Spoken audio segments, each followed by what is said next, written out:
Voici la correction de l'exercice numéro 6, page 40. Écrire l'expression d'une conductivité. Donc, écrire l'expression littérale de la conductivité sigma d'une solution aqueuse de nitrate d'argent Ag plus Aq plus NO3- Aq en fonction des concentrations des ions Ag plus et NO3-, et des conductivités molaires ioniques lambda Ag plus et lambda NO3-. Ensuite, par analyse dimensionnelle, déterminer l'unité dans laquelle doivent être exprimées les concentrations Ag+, et NO3-, sachant que sigma, donc on connaît les unités de sigma, donc de la conductivité, et des conductivités molaires ioniques. Donc, j'y reviendrai. L'analyse dimensionnelle, c'est un raisonnement sur les unités, comme vous avez pu le voir juste après. Vous avez dû en faire en classe de seconde un tout petit peu, en classe de première un peu plus. Je vous montrerai comment je veux que ce soit rédigé. Je pense que je fais sous forme d'un petit tableau. Ça permet de bien séparer, de ne pas tout mélanger.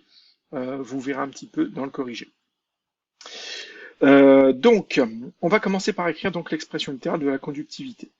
Donc, la conductivité, c'est la somme des conductivité molaire ionique fois la concentration de l'ion.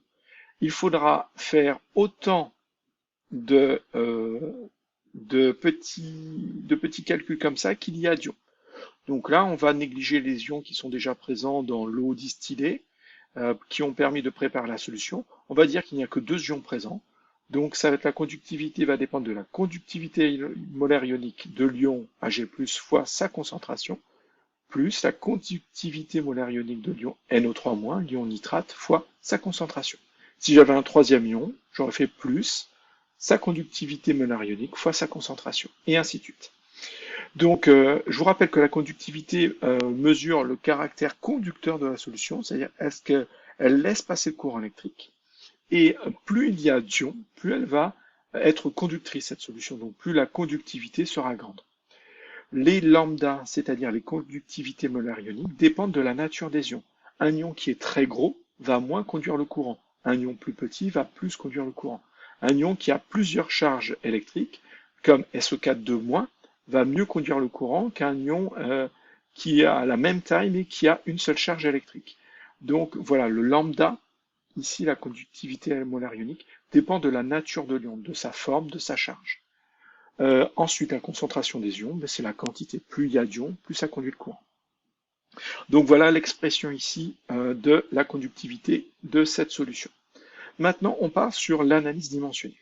L'analyse dimensionnelle, je vais commencer par vous en faire une concernant quelque chose que vous connaissez. On va partir de la formule de la vitesse. Imaginez que je veux retrouver l'unité correspondant à la vitesse. La vitesse, on sait que c'est la distance divisée par la durée. Hop. Donc V est égal à D sur delta T. Je vais créer un tableau pour pouvoir mettre d'un côté les grandeurs. Les grandeurs, c'est ce que je mesure ou ce que je calcule, c'est-à-dire la vitesse, la durée, la distance, la conductivité molaire ionique, la concentration. Tout ça, ce sont les volumes, tout ça, ce sont des grandeurs. Les unités, mètres, litres, secondes, kilomètres, ce que vous voulez. Et donc, je vais simplement noter d'abord, donc le but c'est de retrouver l'unité de la vitesse. Donc, quelle est l'unité de la vitesse? Ici, je vais commencer par, donc je connais la formule, donc je vais dire que D c'est la grandeur, c'est la distance. Quelle est son unité? On va dire que ce sont des, alors, on va essayer de faire ça bien, ce ne sont pas des kilomètres, mais ce sont des mètres, dans l'unité du système international. L'unité du système international est le mètre. Ensuite, la durée, donc je mets la grandeur d'un côté et son unité de l'autre, ce sont les secondes. Ensuite, et c'est là où je vais faire intervenir la formule, la vitesse, qui aura une unité équivalente à celle de la distance divisée par celle de la durée. Parce que je calcule la vitesse comme la distance divisée par la durée. Donc l'unité doit correspondre. Donc je vais faire la même chose de ce côté, c'est-à-dire je prends l'unité de la distance, le mètre, que je divise par l'unité de la durée, la seconde, que je vais réécrire autrement. La division peut être remplacée par la puissance moins 1. Donc ce sont des mètres par seconde, des mètres seconde moins 1. Donc voilà ce qu'on a fait sur quelque chose de très simple. J'aurais pu retrouver donc le kilomètre par heure ou le mètre par seconde, rien que par rapport à ça. Donc voilà comment on va raisonner.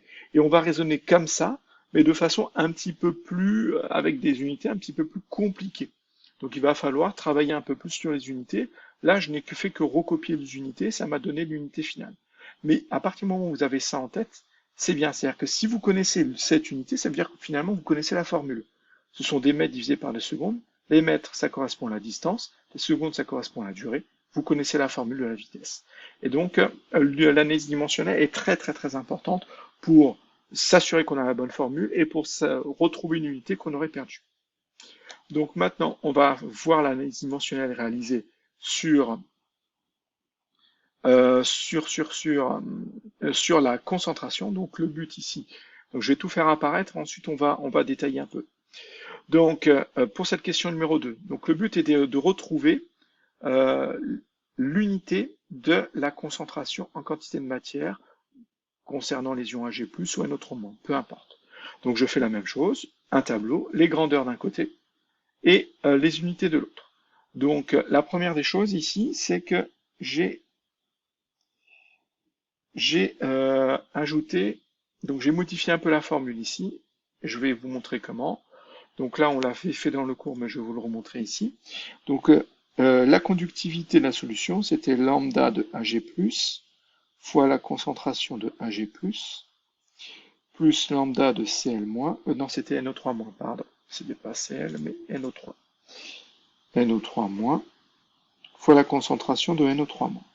Mais les ions Ag+, et NO3- viennent du même solité.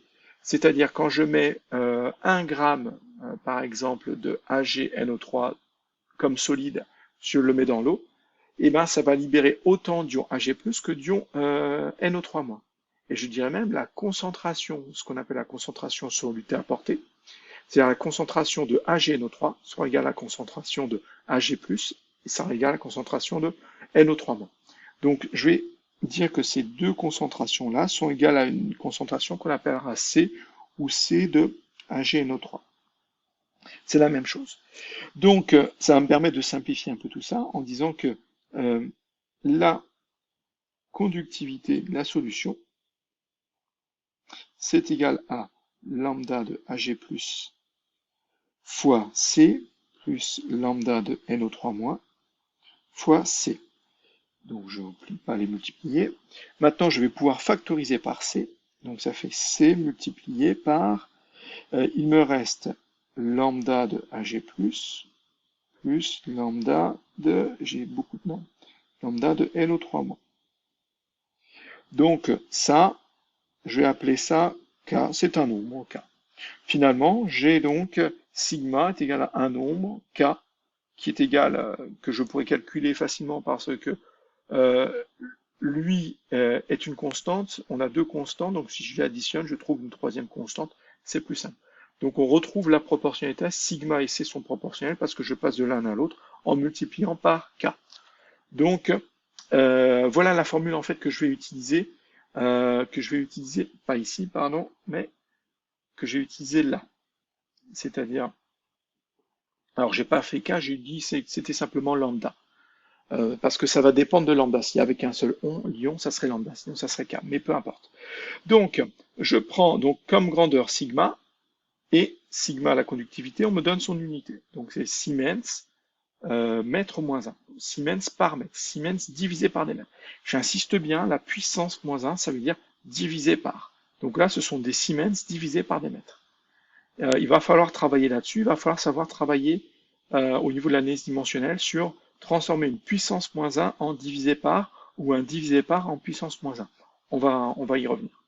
Lambda a pour unité, elle a une unité un peu complexe, ce sont des Siemens multipliés par des mètres au carré, en fait divisé par des moles, ou mol moins 1, multiplié par des moles moins 1.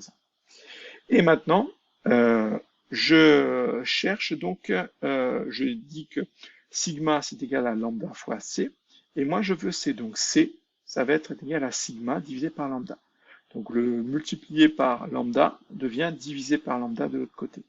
J'ai C est égal à sigma, la conductivité, divisé par lambda, la conductivité molaire ionique, ou mon coefficient tout à l'heure que j'avais appelé K. Mais K aura la même unité que lambda, donc ça ne change rien. Ça veut dire que pour avoir l'unité de C, il faut que je fasse l'unité de sigma divisé par l'unité de lambda. C'est ce que j'ai fait de l'autre côté.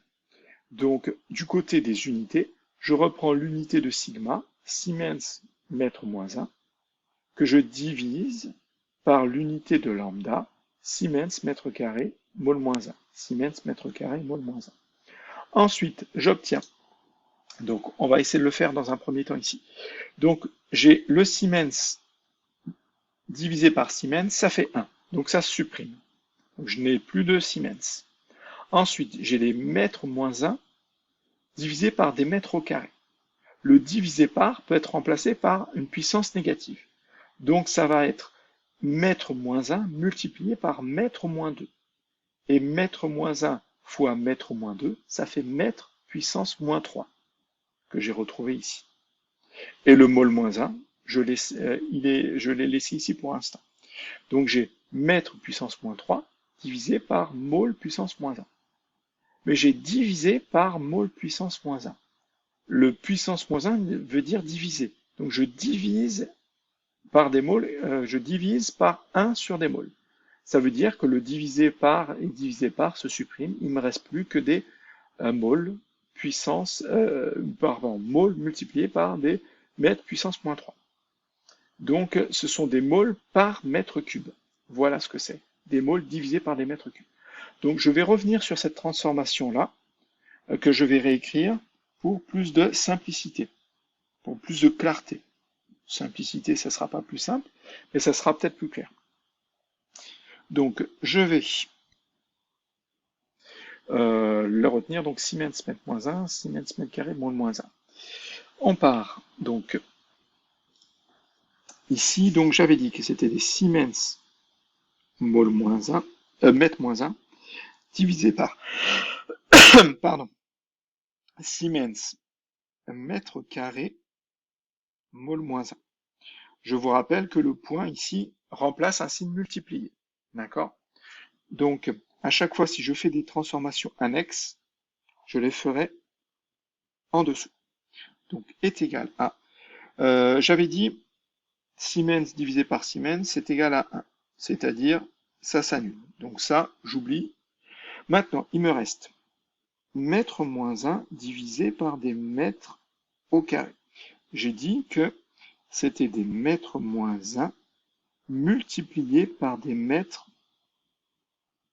moins 2. Et là, je vais changer de couleur. Le moins 2 remplace la division.